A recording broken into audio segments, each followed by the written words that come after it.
So this is the theme for this plenary discussion. We're talking about startups, IP, and innovation economy of 2030. And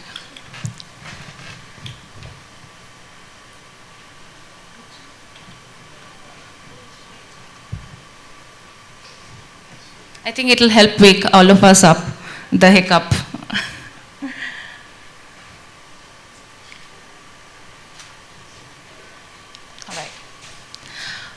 So an innovation economy is not just limited to tangible fixed assets. You throw into the mix a lot of the things that we've been discussing since morning. There are codes, algorithms, virtual assets, user interfaces, designs which are on your mobile phones.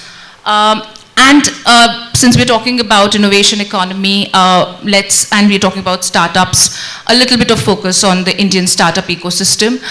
India is no longer just a manufacturing story or a services story. We are extremely fast growing, one of the largest growing startup and MSME economy. We've got only startups around 1 lakh registered, which just gives us an idea of how huge this discussion, how relevant this discussion is. The innovations that are happening in our jurisdiction especially are centered in AI, fintech, health tech, SaaS, and green technologies.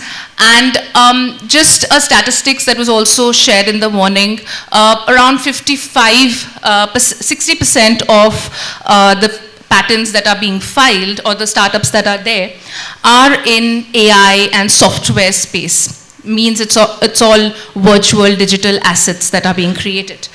And 55% of the patents are only what get granted in this space, which means that there is a huge, huge section which goes unprotected, but which may have a lot of potential. So that's what we're going to navigate today. We're going to see how those without physical assets can better structure their IP portfolio and not just limit it to patents. And I am a patent attorney myself, and it is not to sell it short. The value of patents. It's just understanding that there lies something called a multi-directional, multi-layered approach. There is a IP stack that we should be looking at. So this is what we are moving towards as a discussion. We are looking at a patents plus approach and not an anti-patent, just to clarify and not to undermine the importance of patents at all. So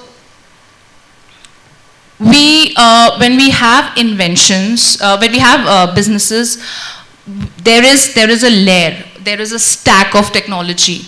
IP should also be treated similarly. Just like there wouldn't be one single thing on which you're basing your business, your IP can't be uni-led. And it is very important to understand that everything that you think you own, you should own. And that would include the various layers of the stack. And this is just illustrative and by no means exhaustive. The data, the brand aspect, which is absolutely not overlooked. There are lots of trademark filings and protection initiatives.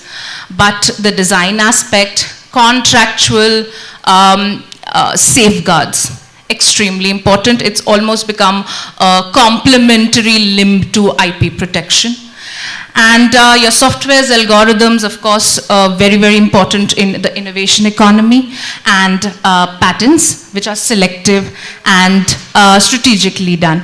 Now look at all that they can encompass, the kind of training data that is used, user behavior, the user interface, all of these are part of the stack.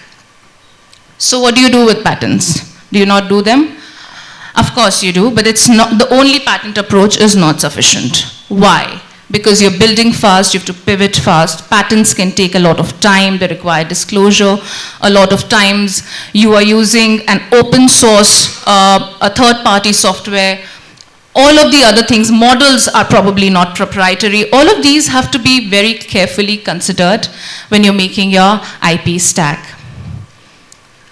These are certain examples. This is just illustrative to show how you have to assess the core value of a business, the core model of the business, and then decide what your stack would be. Like something that has to do with hardware would be a perfect candidate for a patent first approach. But something which is essentially an AI SaaS based startup, you look at trade secrets, contracts, look at data governance, and optionally patents if you're not running the risk of getting a 3K objection, subject matter eligibility issue. So what do? You work on a stack which resonates with your business model, with what growth stage you are at. All of these are very, very important considerations. It can't be a linear approach. These are certain case laws where in all of these cases there were patents existing, but the cases became more in the nature of confidential information breach, misappropriation, trade secrets. Companies' files were stolen by an employee, and he went to Uber and he took all of Waymo's files. It contained the self-driving car source code. There was a patent behind it, but it wasn't a patent infringement issue. It was a trade secret and an employee mobility and a confidential information issue. This is just to show how layered these matters can be, and they are not as straightforward as we sometimes think them to be. We think of them as paper filings, just get done with it. No, there's a lot of strategy involved.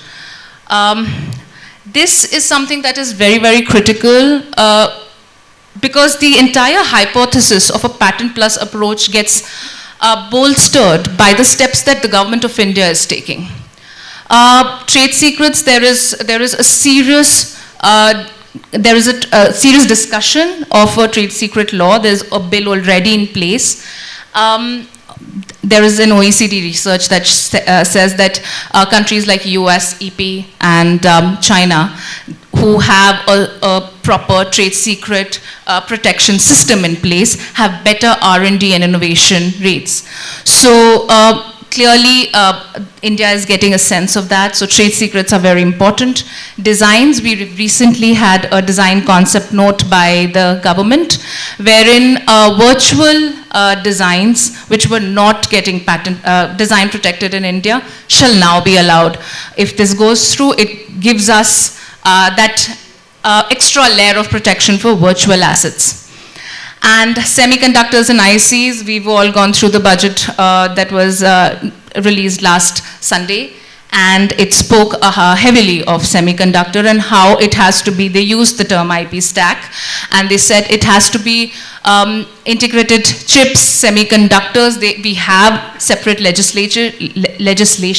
It can't be only manufacturing centric, protect the entire ecosystem.